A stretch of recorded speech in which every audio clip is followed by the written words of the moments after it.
Summary of In Search of Respect by Philippe Bourgois. In Search of Respect, Selling Crack in El Barrio is an ethnographic investigation that was conducted over the course of 5 years by the anthropologist Philippe Bourgois. The study focused on Puerto Rican crack dealers, drug users, and people who live in East Harlem, also known as El Barrio, in New York City. In the early years of the crack outbreak, from 1985 to 1990, Bourgois lived in El Barrio, hung out in crack houses, and made friends with people who worked in the secret economy.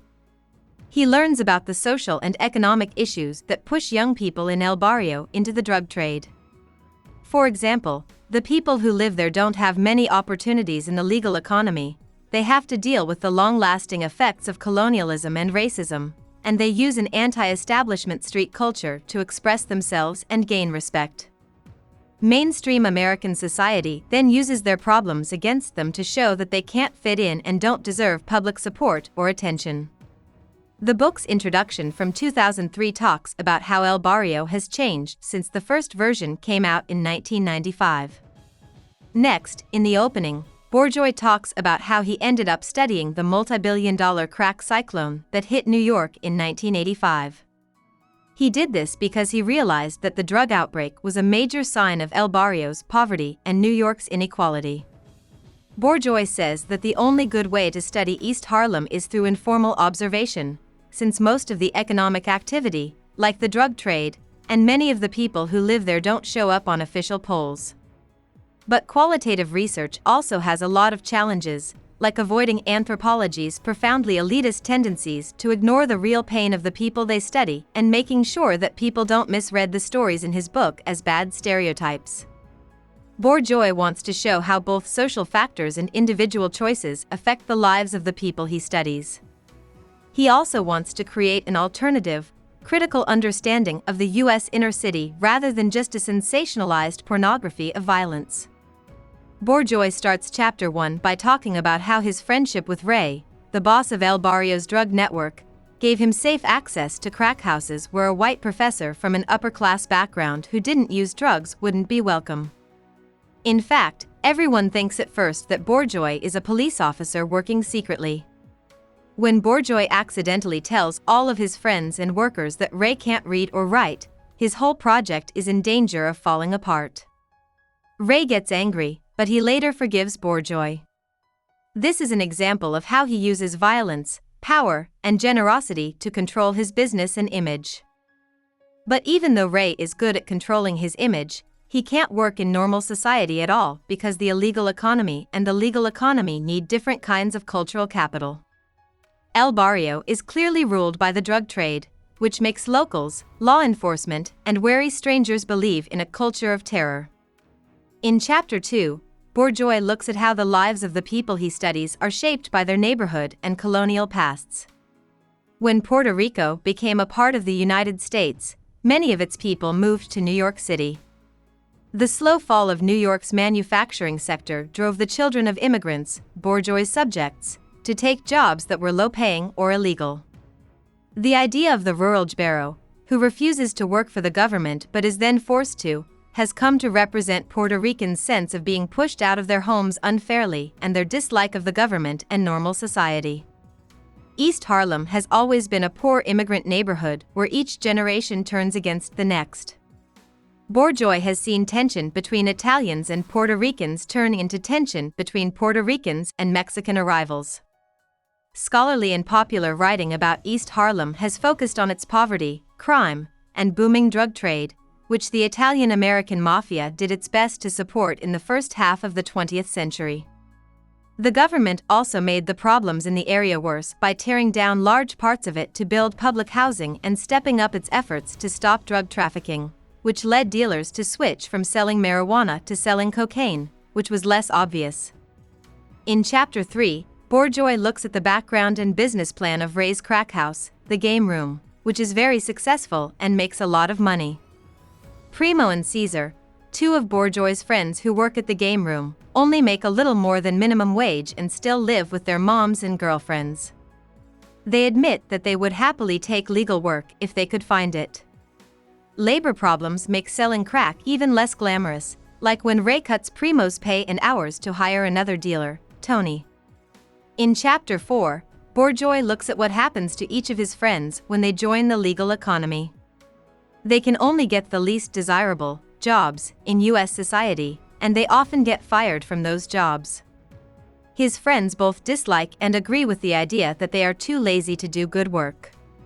Primo thinks that his boss Gloria is a threat to his manhood and independence when he works in a mailroom, even though she is actually trying to help him do well in life. The difference between street culture and the service industry also makes it hard for people from El Barrio to do well at work without feeling like they are abandoning their neighborhoods and trying to be white. In Chapter 5, Bourgois shows how the school system, which tries to help people in El Barrio fit in with the rest of society, actually pushes them further away. Primo and Caesar do bad things at school because they had violent personal disruptions as kids. Primo's mother can't read or write and doesn't speak English, so he thinks his school is trying to take away her power. Caesar's mother is a heroin user who has been in jail for decades for murder, so he acts violently toward other students to get his anger out. Because of how Primo and Caesar act, the school treats them like thieves, which makes them act out even more. In Chapter 6, Bourgois shows more about how the dangerous environment of El Barrio leads to a violent street culture and a bad relationship between men and women. Candy, Bourgois' best friend in El Barrio, shows how normal it is for men to hurt women in the area. During her childhood, her father beats her and her boyfriend Felix and his friends gang rape her. Soon after that, Felix makes Candy pregnant and gets her to agree to get married to him. During the next 20 years, he beats her so badly that she miscarries 5 times. But Candy doesn't think this is strange. She blames herself until she finds Felix sleeping with her sister and shoots him out of anger. Felix goes to jail and leaves Candy with 5 kids and no money, so she starts selling drugs to make money. By putting on a man's clothes, she becomes one of the most recognized people on the streets of East Harlem. In Chapter 7, Bourgois talks about the children of El Barrio, who have to deal with drugs and crime from a young age. Many of the young people who live near Bourgois grow up to be drug dealers. Men are thought to have the right to leave their families. This puts single moms in a tough spot because when they work, they are seen as ignoring their kids, and when they don't, they are seen as taking advantage of the system. And in the public's mind, women are much more linked to the crack problem than men are. This is because people think that women who work full-time are ignoring and corrupting their children. Bourgois gets Primo to stop selling crack to pregnant women after seeing how the drug epidemic breaks up families and hurts young children. In Chapter 8, Bourgois looks more closely at how fathers in El Barrio explain why they don't care for their kids. He says that, since most of these men are dangerous, they hurt their families more when they are around than when they are not. Caesar and Primo are often proud of the fact that they don't pay attention to their kids, beat their girlfriends, and have sex with as many women as possible, even though that's what their own dads did. Sometimes, they look up to nuclear families and wish they could be like them for their own kids. But Caesar and Primo always end up in violent relationships that don't last long and leave their partners and children behind. Because of this bad loop, women in El Barrio learn not to trust or depend on men. In the last part of the book, Bourgois thinks about what could be done to fix the social problems he found while doing his study. He thinks that the drug trade is just a sign of economic and racial apartheid in the U.S., since the drug epidemic gives white society a reason to say that the urban poor and minorities are unworthy of decent work and a middle-class life. State laws also make the problem an economic one, since people who join the legal workforce have to pay more taxes and get less help from the government. Bourgois says that making drugs less illegal, improving working conditions, and paying people enough to live on would give people in inner cities a reason to leave the underground economy.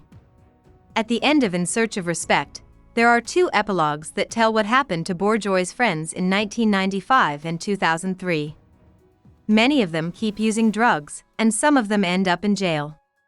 Some of them get clean and get regular jobs, and a few of them even move out of East Harlem. Primo gets clean and starts working in the law field in 1995. This is a big deal, but he still has to deal with unfair treatment at work and problems in his personal life. By 2003, Primo occasionally sniffs heroin, but he is in the process of getting steady, decent work as a self-employed contractor. Bourgois says that the government has become stricter about everything. He himself gets a ticket for being drunk in public, and when he goes back to New York to pay his $10 fine, he sees for himself how backed up and useless the court system is. Even though Primo has come a long way, the book ends on an uncertain note. Bourgois' anger with the legal system shows that he is still pessimistic about the structural hurdles that keep people from making their lives better. About the author. Philippe Bourgois is a well-known urban and medical anthropologist. He is best known for his ethnographic studies of American inner-city life, such as In Search of Respect, even though he did most of his early research in Central America. His Stanford dissertation was based on a study he did at a banana farm on the border of Costa Rica and Panama. This research also led to his first book, Ethnicity at Work: Divided Labor on a Central American Banana Farm, which came out in 1989. In the beginning of his career as an anthropologist, he also worked in Nicaragua, Belize, El Salvador, and Paris. Since the 1990s, though, he has been interested in the cities of the United States, especially New York, Philadelphia, Los Angeles, and San Francisco. His third and most recent biography, Righteous Dopefiend, which he wrote with Jeffrey Schunberg in 2009, is based on these cities. Bourgois has written hundreds of papers and produced many books, including two with the well-known anthropologist Nancy Shepherd Hughes called Violence in War and Peace and Violence at the Urban Margins. In his most recent work, he looks at how the medical, mental, and jail systems in the U.S. are used to control, judge, and punish people who live in inner cities. This has also led him to work on different study projects for the National Institutes of Health and do practical work reviewing how states treat people with mental illness. After working at San Francisco State University for a long time, 1988 to 1998, Bourgois helped start and led the Department of Anthropology, History, and Social Medicine at the University of California, San Francisco School of Medicine, where he taught for the next 10 years, 1998 to 2007. From 2007 to 2016, he lived at the University of Pennsylvania. He then went back to California to run the Center for Social Medicine and Humanities at the UCLA School of Medicine. Hope we summarized it fully and you liked it. Please hit the like button and subscribe to our channel so that we are motivated to create more videos.